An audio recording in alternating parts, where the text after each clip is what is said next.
attendance when people start coming in. She just hit the record button, so whatever you want to say it again. Yeah, we'll take attendance when people start coming in and we have a quorum, but right now we're going to treat this as informational only, okay? Yes, sir. All right. And the floor is yours. Perfect. Thank you, Mr. Chair. And again, I was going to say good morning. It feels like a meeting we just had. But good afternoon to our council members, our general public. I just want to pull up the presentation here. Give me a moment. Executive Director McGee, we're gonna switch this now to a committee meeting now that Councilman Abercrombie is present, and I'm gonna run through the attendance. I'm here, Councilwoman Borges. She could not be with us today. She has a scheduling conflict. Councilman Shirley present. Councilman Abercrombie present. So go ahead. I'm sorry. Did Can you we want just to vote on the meeting minutes? Yeah, and then Sure. Is there a motion to approve the meeting minutes from March 20th, 2025? It's been moved. Do we have a second? Kyle? Second. Second. It's been moved and properly second to accept the meeting minutes from March 20th, 2025. Is there any discussion? Any discussion? Hearing none. All those in favor? Opposed? Aye. Any abstentions? Motion carries. Thank you. Thank Go ahead, you. Brandon. Thank you. Thank you, Mr. Chair. Thank you, Kyle. I know you got to get going. There are meetings happening at the same time. Appreciate you being here. I'm going to bring back up my presentation. I don't want to start there. I don't want to start there. We'll get it together here. There we go. Again, thank y'all so much for joining us for our quarterly Finance Committee meeting of the Council. Again, good afternoon, committee members and our general public. I'm going to jump right into our report.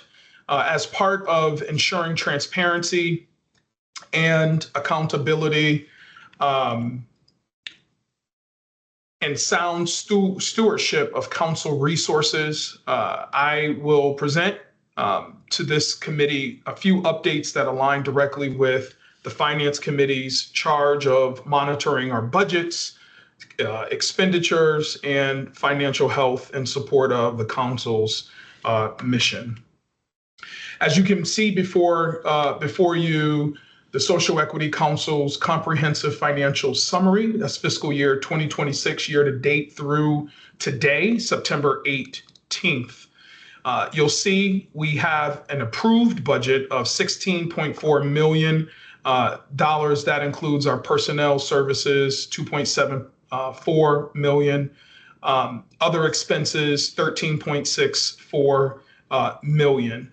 And of course, our community reinvestment dollars, as you see, $12 million allocated to fund our R2 initiative, our program there. And again, just a quick note, we made adjustments. The council approved a $36 million 3-year commitment to the community reinvestment program, and that's a $12 million investment annually, again, over the next 3 years. So for the most part, as an overview, this fulfills the committee's or the council's mandate to oversee a comprehensive annual budget consistent with legislative mandates.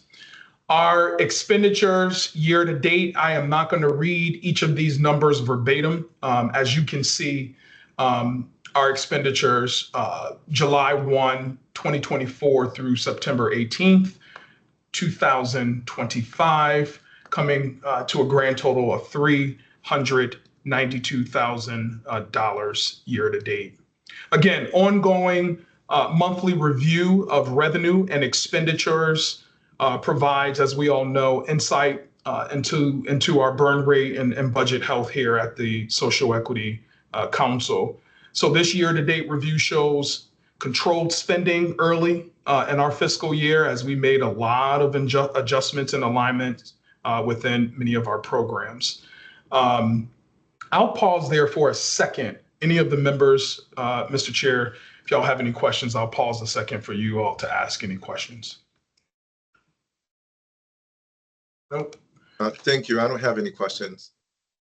Perfect. As you can see, we have some contracts over $25,000 that we have received approval from the council. You see Con Resnick, which is our third-party vendor that supports the Social Equity Council in review of applications.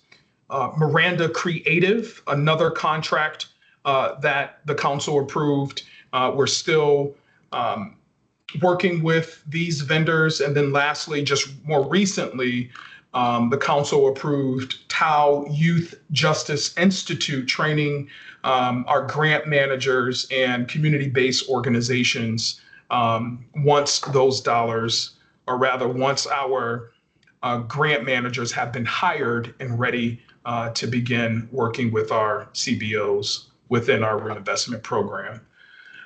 There we have a total of 490,000 in contracts. Again, those contracts are over 25K, and we think it's important to continue to kind of keep that at the forefront so that the committee could, weigh in on that. In terms of our next steps, we continue, monthly monitoring of our revenue and expenditures with clear reporting. Provide quarterly financial reports for our stakeholders, including the Black and Puerto Rican Caucus and our caucus at our council, at large. And then also reviewing financial implications of pending policy issues that might require financial support. So again, we're still reviewing those as well. I would say in closing, our stewardship and your stewardship ensures not only compliance with legislative mandates, but also the financial sustainability of the Social Equity Council's mission. That's reinvesting in communities, supporting our entrepreneurs, and also advancing equitable prosperity, and remaining flexible and nimble, in a space where we have to adjust based on the information and feedback we're receiving from our partners, specifically our social equity entrepreneurs and the community at large. So at this point, I do want to really quickly just highlight all of the great work that's happening with the loan program. As you all can see, we've been pretty steady, and thank you to this body, namely Avery, Ed, and Fanita in her absence, and of course, Madi, our legal counsel here, helping to support our loan advisory committee. Cannot thank you all enough. We've been able to allocate funding to 4 entities.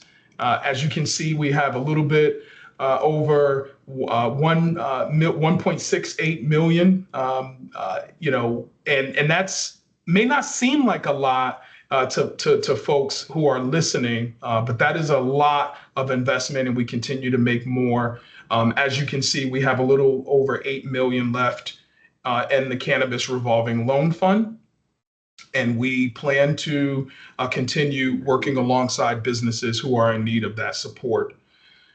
Finally, the revenue, as you can see, we have about $69 million in our coffers, in our savings account, I'd say.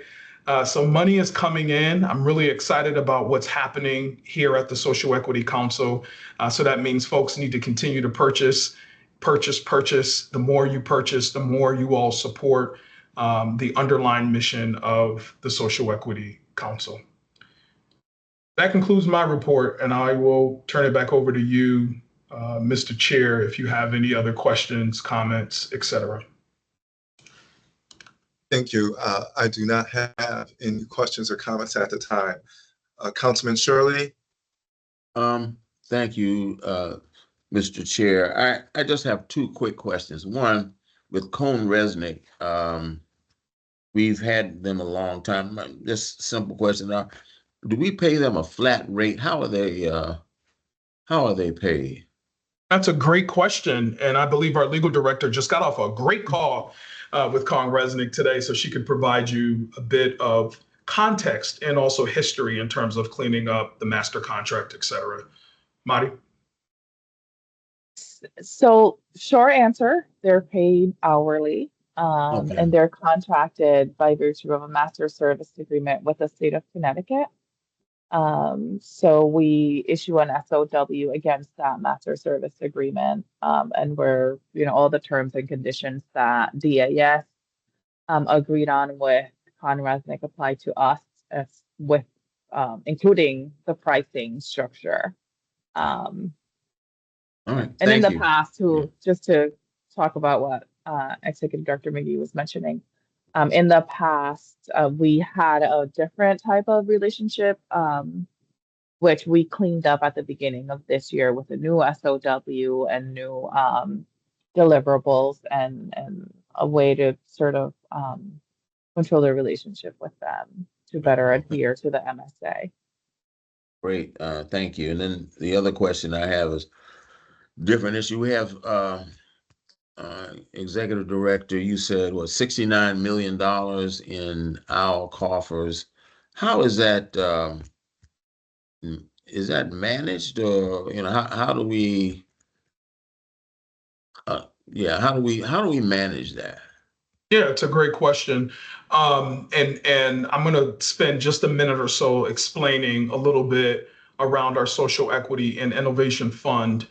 Following the 2025 legislative session, the budget removed the Cannabis Social Equity and Innovation Fund and deposited the revenue into what we now call Cannabis Social Equity and Innovation account. Or actually fund, because they toggle back and forth, but nonetheless, we have our fund.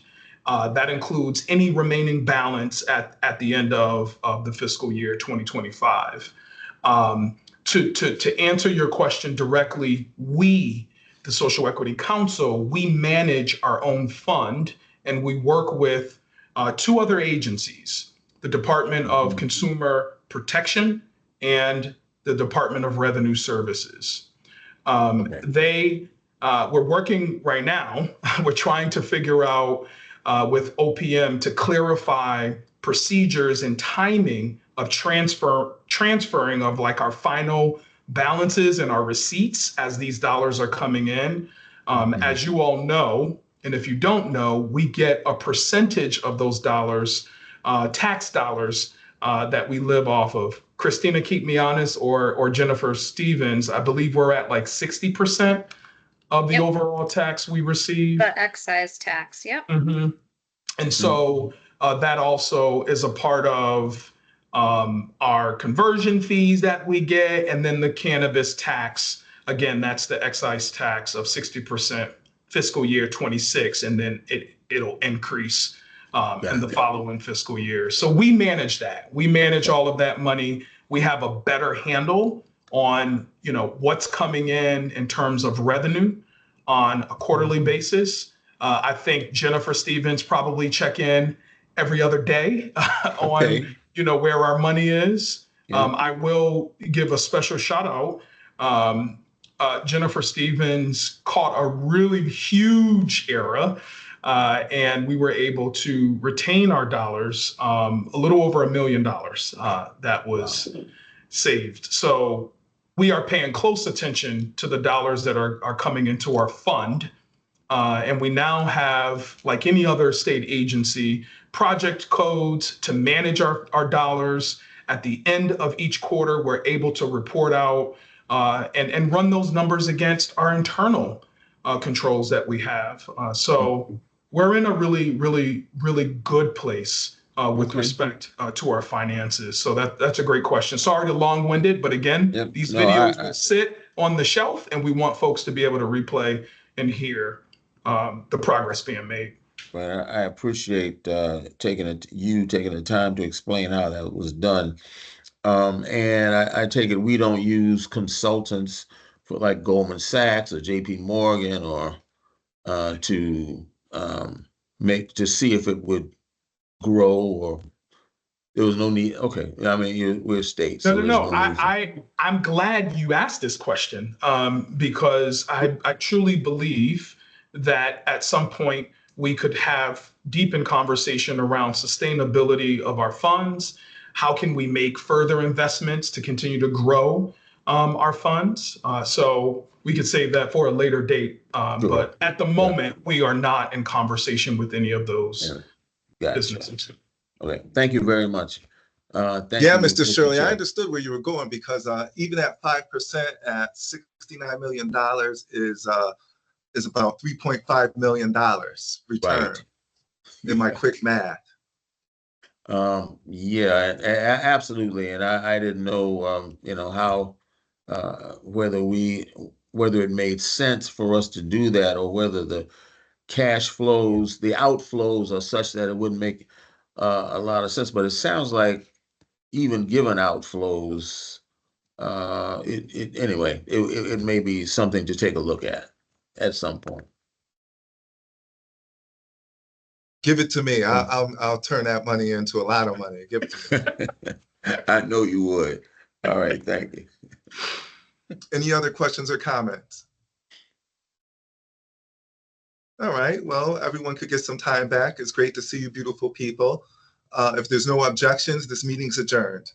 Thank you. Thank you very much. Take Good to care. see everybody Everyone, again. bye. Take care. Bye-bye.